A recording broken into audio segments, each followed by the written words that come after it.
Basag na mga nicho, sako-sako mga buto at kalansay, at nakasusulasok na amoy. Ito ang lagay ng Pantao Catholic Cemetery sa Libon, Albay. May misteryo nga bang bumabalot sa mga nabulabog na labi sa sementeryong ito? At sa paghagupit ng nagdaang bagyo sa kanilang lugar, paano nga ba ang mga namayapang tila ginambala sa dapat sanay huli nilang hantungan? Kasama ang resibo, dinalaw ng isang residente ng Libon, Albay ang puntod ng kanyang namayapang madrasta bilang paghahanda sa undas. Pero pagdating sa nicho ng kanyang mahal sa buhay, ito na ang tumambad sa kanya. Ito ngayon sa amin, bago lapidan ito eh. Giniba yun nung paggiba nila, talagang winasak din. Ayun po yung mga bungo. Basag-basag na ang puntod at hindi na niya malaman kung nasaan na ang labi ng kanyang yumaong madrasta. Hindi po namin agad nalaman na ganun nga nasisirain yung tirahan niya. Kasi kahit naman po sino talaga masasaktan, magagalit. Pero gagawa po kami ng paraan. Hindi kami titigil na hanggang na andyan ka lang sa sako. Bibigyan ko ulit namin ng magandang libingan. Sa hindi kalayuan, agaw pansin ang mga sakong magkakatabi sa isang sulok. Ang laman nito, mga kalansay, bungo at buto ng tao.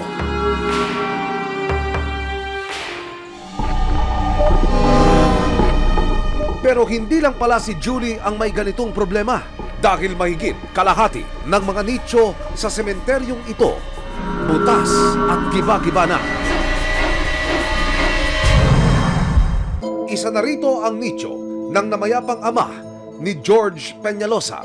7 taon nang nakalibing ang kanyang ama sa Pantao Catholic Cemetery. Pagpunta namin, nakita namin yung ataol ng tatay ko buo pa. Hinahanap namin yung remains niya, wala na.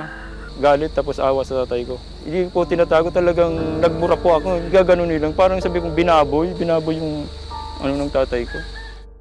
Sa patuloy na pag-iikot ng resibo sa Barangay Pantao, Libon, Albay, ibinahagi ng dumaraing na mga residente na ang paggiba sa mga nicho ng kanilang mga mahal sa buhay, ipinag-utos pala ng simbahan na siyang namamakala sa sementeryo. Ang road widening po, matagal na talaga nakaplano. Ang sinasabi nila niya, may rehabilitation, may renovation. Tapos bigla na lang ng gano'n na magpapagiba na pala sila. Parang nasyak nga yung mga taga dito sa amin, taga Pantao. Palaisipan ngayon para kina George kung saan kukuha ng pera para mailipat ang labi ng kanyang ama. Tulad ni George, dagdag pasakit para sa 82 taong gulang na si Lola Teresita na makaipon ng sapat na halaga para mailipat ang labi ng kanyang mister. Yung bang pensyon na iniipon niya sa pampapalipat ni tatay. Hindi naman ako mag-iipon, wala man akong pera. Ano naman ako? Pobre. Nitong Oktubre, nalaman na lang daw ni Lola Teresita mula sa kanyang apo na giba-giba na ang puntod ng asawa. Apo nga ako tayo, pinalis ka na doon sa nalagyan. Sabi ng mga anak ko, kundi ngayon kung nukaan mali, rasti, ito na sa nakwisa sa anong ulit, kung ako mamatay. Ngayong nalalapit na ang undas, ang tanong ng mga residente, paano sila magbibigay respeto sa kanilang mga yumaong mahal sa buhay? Ayon sa Kura Paroko, ang mga nichong lumampas na sa 5 taong kontrata ang inuna nilang alisin. Ang kasunduan ng ilinilibing dyan, hanggang 5 years lang. So magbabayad lang sila ng 5,000, good for 5 years. And after 5 years, tatanggalin na yun. Paliwanag din niya tungkol sa kalagang kanilang sinisingil. Yun yung moroso. Utang mo yun. Ngayon, papasok ka naman sa panibagong kontrata, magbabayad ka panibago. Ang sa panibagong kontrata, kasi ginagawa namin yung nicho. So, humihingi kami ng 15,000. Panibagong contract yan. Pero isipin mo, 15,000 for 50 years. Ayon sa Kura Paroko, hindi sila nagkulang sa pag-abiso tungkol sa gagawing mga pagbabago sa sementeryo. Actually, dito sa parish namin, yung rehabilitation, nag-start siya 2012 pa. Kaya lang, nagre-resist yung tao. Kasi ayaw nilang galawin yung kanilang mga puntod. Kasi yung sitwasyon ng cemetery is puno na siya. Since May, ina-announce na namin. At yung mga family na mga nandito, in-inform na namin. Pinadalhan namin sila ng notice. Kaya lang usually, di sila nagre-respond. Kadalasan dahilan wala silang pera. So, I decided na gibain na. Ginagawa raw nila ang paggiba ng mga nicho at paghukay o yung pag-exhume sa labi bilang paghahanda sa road widening project ng gobyerno. Actually, kasama sa road widening, in advance lang namin. Kasi in-inform na kami ng DPWH. Ipinakita rin ng Kura Paroko ang ipinagawa nilang bagong libingan para sa mga nagnanais na ilipat dito ang kanilang mga yumaong mahal sa buhay.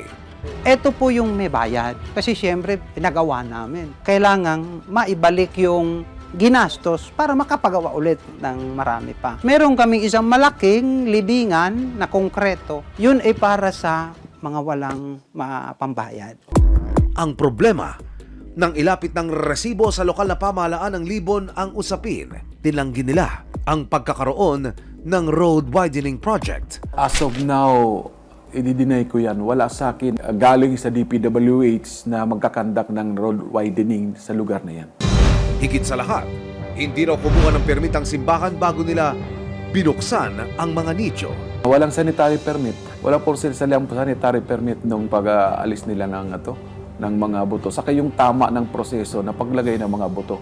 Sabi ko, inulit ko nga, dapat yun nasa common ossuary dapat. Hindi yung nasa sako lang. Bagay na hindi tinanggi ng simbahan. Although alam ko, kailangan ng permit, hindi ako kumuha kasi mahal ang bayad. Wala namang kaming fund actually sa pag-rehabilitate. Inilapit ng resibo si Lola Teresita sa simbahan para maipaliwanag sa kanya kung ano ang pwedeng gawin sa labi ng kanyang asawa. Meron tayo paglilipatan. Oo, sa sementeryo pa din. Kung wala kang pambayad, wala namang problema, libre. So, pumunta lang kayo para nandun kayo paglipat. Makita nyo, sumbuto, ililipat doon sa libingan. Tatanungin po namin yung final talagang desisyon ng mga anak ni Lola.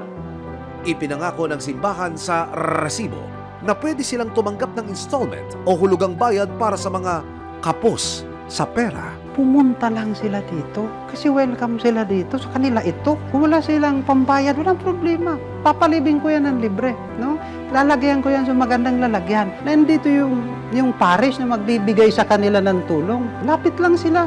Nandito ako lagi naman. So, kung walang pera, pwede naman installment. Pansamantalang ipinatigil ng LGU ang pagtibag sa mga nicho at pag-alis sa mga labi. Pinahinto muna namin yung construction. I-comply yung requirements para tuloy-tuloy na ang demolition nila. Pinaka dapat gawin is takpan muna yung front po na giniba nila. Kasi doon po nanggagaling yung amoy po, which could be a health hazard po. Ayon sa simbahan, nakakuha na sila ng sanitary permit. Siniguro nilang susunod sila sa mga patakarang nakasaad sa nasabing papel, tulad na lang ng paglagak ng mga labi sa tamang lagayan.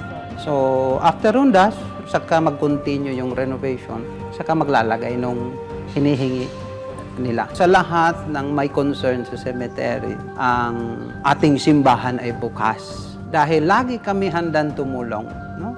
Sa mga nasaktan, humihingi po ako ng paumanhin. Pero sama-sama, malalampasan natin ito.